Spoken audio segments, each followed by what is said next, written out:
Foot. Star Foot Express. Tous les jeudis à 19h. Sur Radio Star. Bonsoir et bienvenue. Ce soir, Star Foot Express, tout un condensé de l'actu de l'OM et du foot en 2 mots. Au programme, Bruno Genesio à l'OM viendra ou viendra pas. Ça commence à faire long. La Coupe du Monde commence dans 7 jours. David Beckham honoré à Hollywood. Pour parler de tout ça, j'ai avec moi ce soir Guillaume Tazé-Pietri et un petit nouveau, Minas Arakelian. Salut les garçons. Salut Émilie, salut tout le monde. Bonjour tout le monde. Voilà, alors Minas, il est en stage à Radio Star. On m'a dit il est très bon, il adore le foot. Donc j'ai dit allez, on va lui laisser sa chance. Eh ben écoute, déjà il est bien souriant, il m'a l'air en place, donc on est très content de le recevoir. Et ben voilà. Merci beaucoup. Allez, on rentre dans le vif du sujet. Favori de la direction, Bruno Genesio devrait venir sur le banc de l'OM sous peu pour remplacer Habib Beye. L'ancien coach du LOSC et de l'OL, 59 ans, a l'intention d'accepter le challenge, même s'il y a encore quelques détails qui restent à régler. Est-ce que c'est plutôt une bonne nouvelle, Guillaume ? Ouais, je pense que oui, c'est une bonne nouvelle. On a compris qu'il y avait un changement de direction à l'Olympique de Marseille, il y a une nouvelle patte avec un nouvel entraîneur. On n'est pas en retard sur le planning parce qu'on est quand même au début de l'été. Donc pour moi, c'est une bonne nouvelle. Ça s'annonce assez rapide parce qu'on parle de lui incessamment sous peu. Donc oui, si ça se fait dans la semaine ou la semaine prochaine, c'est parfait. Si on attend encore un peu, ça commence à être long. Minas, c'est un entraîneur que tu aurais aimé venir voir ? Totalement. C'est un entraîneur, il connaît parfaitement la Ligue 1. Ça fait des années, il coach en Ligue 1. Et je rejoins totalement ce qu'a dit Guillaume. Il va pouvoir... Niveau timing, je pense on est assez bon. On a pris, on prend le temps. Et ouais, si ça dure encore un peu, ça va faire un peu long. Alors je lis partout dans la presse que c'est un entraîneur qui peut nous apporter une stabilité, mais réellement, on va pas se mentir, il n'y a pas que l'entraîneur qui amène une stabilité. Oui. On peut mettre n'importe quel entraîneur à Marseille, c'est à chaque fois une histoire différente. On peut mettre Jürgen Klopp, on peut mettre des grands noms, et puis à la fin on sait que le contexte marseillais peut happer plusieurs entraîneurs. Donc est-ce que ce Bruno Genesio a la carrure, a les épaules, c'est une autre histoire. Il a marché dans d'autres clubs en Ligue 1 avec moins de pression. Mais maintenant, chez nous, est-ce qu'on va lui laisser le temps aussi? On est en août, il fait 3 défaites d'affilée. Est-ce que c'est déjà la crise? C'est mal barré. C'est toujours une question qu'on a sur ce plateau. Est-ce qu'on va laisser le temps aux entraîneurs, à l'équipe dirigeante? Je sais pas. Moi, j'aimerais qu'il ait au moins 2 saisons sans tempête médiatique, mais ça peut aller très vite à la maison. Il faut lui laisser le temps, Minas. Exactement. Et on va voir avec la nouvelle direction. On va voir comment ça va se passer. Mais oui, il faut à tout prix laisser du temps. Parce que là, le président, quand il était à Brest, c'est pas un club ultra médiatique. Il n'y a pas non plus les unes de l'équipe ou d'autres médias toute la journée sur lui. Là, il va être vraiment sous le feu des projecteurs. Tu parles du directeur sportif, là, de Grégory Lorenzi, Ouais, tu vois.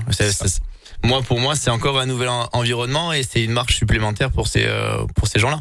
Après, Roberto De Zerbi, lui, c'est un peu cassé dessus. On va voir s'il va avoir les épaules pour s'en sortir. On va bien voir.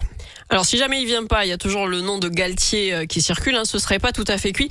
Mais si on prenait Galtier, selon Samir Nasri, il faudrait se passer de Gouiri parce qu'ils ont un petit différent tous les deux depuis Nice. Ouais. Donc que choisir? Parce que Gouiri, il est pas mal quand même. Ouais, Gouiri, il est pas mal. Après Galtier, moi j'aime bien le tempérament, le vrai Marseillais. Ça fait la belle histoire. Après, il a coaché aussi au Paris Saint-Germain. Mais tu me diras, Genesio, il était à Lyon, c'est le vrai Lyonnais. C'est vrai. Donc après c'est quand même ces 2 noms qui sont quand même assez ronflants. C'est pas, vous vous rappelez, il y a quelques temps j'avais un peu émis des doutes sur Habib Beye. On dit oui, il y a Habib qui arrive. Je sais qu'avec Amar on s'était un peu pris la tête dessus. Là ça reste quand même entre guillemets des gens qui ont réussi dans le football et un peu des cadors avec un peu d'expérience. Oui, disons qu'Habib Beye n'avait pas l'expérience nécessaire peut-être pour entraîner l'OM. On va parler maintenant mercato. L'AS Roma se serait positionné pour Greenwood avec à la clé un chèque de 50 millions. Un montant correct ou vous attendiez à plus quand même pour Greenwood? Ah oui, à plus. Et toi? Ah mais totalement en plus. Oui. C'est extraordinaire Greenwood. Non, en plus, ça va être très compliqué de remplacer ce joueur. C'est un joueur qui a énormément marqué. Il y a des passes décisives, 50 millions d'euros. Pour un joueur offensif, ailier, attaquant numéro 9, numéro 10, c'est pas non plus exceptionnel. Moi, j'aurais pensé 70, 80. Ouais, même plus. Mais le problème, il c'est est jeune, que United, derrière, ils ont eu un gros pourcentage à la revente. Oui, il y a ça, il va falloir partager avec United. Voilà, il y a 40%, je crois, United. Donc, c'est énorme. Donc, si tu le vends 50 millions, en fait, tu récupères. 30, c'est pas. Non, c'est pas. Ça vaut pas Greenwood, 30 millions. Mais bon, est-ce qu'il veut partir? Est-ce qu'il veut rester? C'est encore la question. J'ai l'impression qu'il disait qu'il était bien. Il veut rester, mais bon, le problème, c'est que là, je pense qu'il n'a pas les clés pour décider. Il faut des sous, financièrement, quoi. c'est compliqué à l'OM. Donc, On verra. C'est dommage parce que c'est encore un joueur où on aurait pu créer quelque chose encore autour de lui avec le nouveau directeur sportif, avec le nouvel entraîneur. Je pense que Genesio ou d'autres entraîneurs, quand ça arrive à l'OM, on veut forcément garder Greenwood et bâtir quelque chose autour de lui. Eh oui. C'est dommage. Merci les garçons. On va faire une petite pause dans la prochaine partie. On va continuer avec l'UEFA qui pourrait interdire l'OM d'Europa League l'année prochaine. On va parler aussi de la Coupe du Monde et du match de ce soir de l'équipe de France qui joue un match amical face à la Côte d'Ivoire. On revient tout de suite après Bébé Rexa sur Radio Star. Star Foot. Présenté par Émilie Fargier sur Radio Star. Dernière partie de ce Star Foot Express sur Radio Star. Je suis toujours avec Guillaume Tazé-Pietri et notre petit nouveau Minas Arakelian. On va continuer avec l'OM d'ailleurs. La commission de contrôle financier des clubs de l'UEFA a étudié mardi les comptes du club. L'OM devrait hériter d'une sanction. Ça, on va pas y réchapper. Le pire des scénarios, alors c'est très rare quand même, c'est une exclusion des compétitions européennes, donc de la Ligue Europa l'année prochaine. Au pire, ce sera une amende. Franchement, si on est exclu de Ligue Europa l'année prochaine, ça va être mais c'est cata. Pourri. C'est cata. Après tous les rebondissements qu'on a fait cette saison, après cette saison qui est catastrophique, tu finis par te qualifier à la dernière seconde à Rennes. Et finalement, tu te fais exclure, mec. C'est un film Netflix. Qu'est-ce qui se passe là? C'est catastrophique. Oui, on va faire un DVD cette saison. Ouais. Non, un DVD, ça n'existe plus. On va faire un film, un streaming. Non, mais c'est pas possible. Encore, on souffre encore des trucs qui sont extra sportifs. C'est pénible de suivre l'Olympique de Marseille. En fait, le club devait limiter ses pertes à 60 millions d'euros sur 3 saisons. Et finalement, l'OM a cumulé 157 millions d'euros de déficit. C'est catastrophique. C'est catastrophique. Après, je suppose que le plan de base était de se qualifier sur plusieurs saisons en Ligue des Champions. Et là, malheureusement, on paye directement la non-qualification parce qu'on sait que c'est pas mal de millions d'euros d'une qualif en Champions. Là, j'ai l'impression que dans le plan de base, on n'y est pas du tout. Eh ouais, c'est la faute aux résultats sportifs. On va passer maintenant à l'équipe de France. Allez, la Coupe du Monde, ça approche. C'est dans 7 jours maintenant et l'équipe de France joue un premier match amical ce soir face à la Côte d'Ivoire. Lundi, il y en aura un second face à l'Irlande du Nord. Puis après, les Bleus, ils vont s'envoler pour les USA le 10 juin. Au dernier moment, ça m'a un petit peu étonné tout ça. Oui. Tout s'accélère. Est-ce que vous voyez les Bleus favoris de cette Coupe du Monde? Moi, clairement. En plus, je suis très content de passer d'un volley de l'Olympique de Marseille où ça a été très compliqué cette saison et un peu du football plaisir là avec cette Coupe du Monde, une belle équipe de France. En vrai, on a de vraies chances de s'imposer dans cette compétition. On a de très grands joueurs. Moi, je suis assez content d'avoir cette parenthèse football là. De même, oui, la France, en tout cas, si c'est pas les favoris, c'est l'une des équipes favorites du mondial.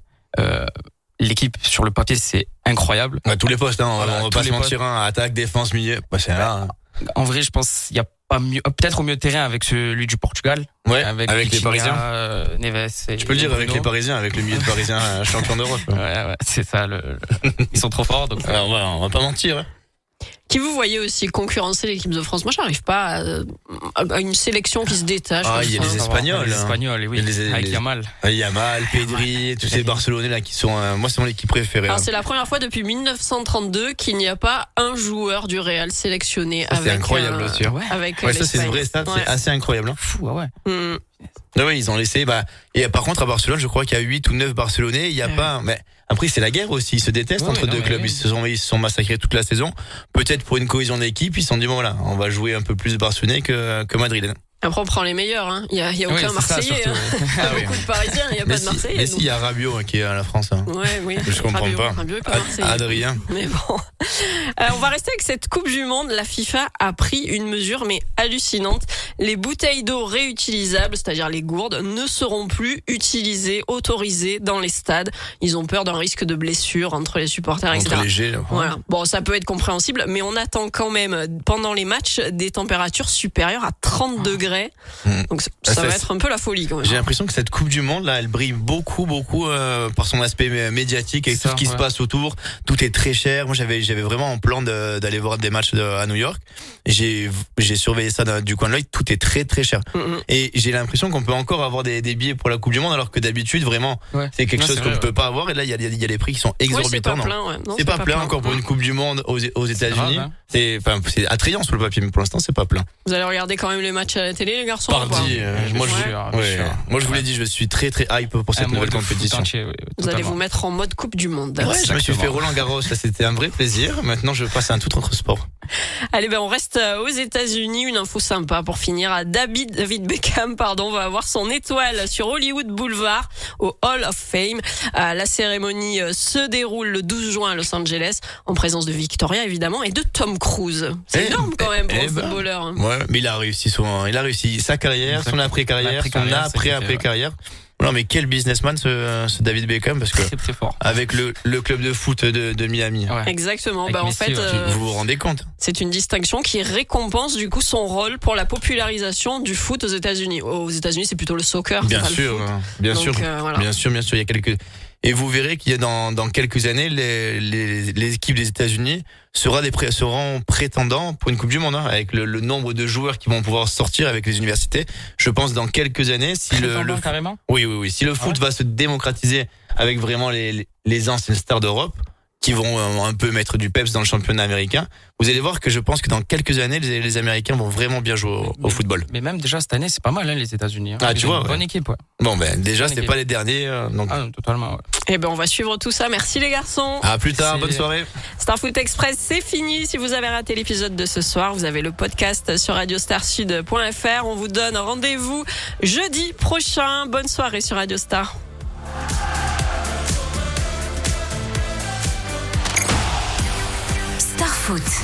Starfoot Express, tous les jeudis à 19h sur Radio Star.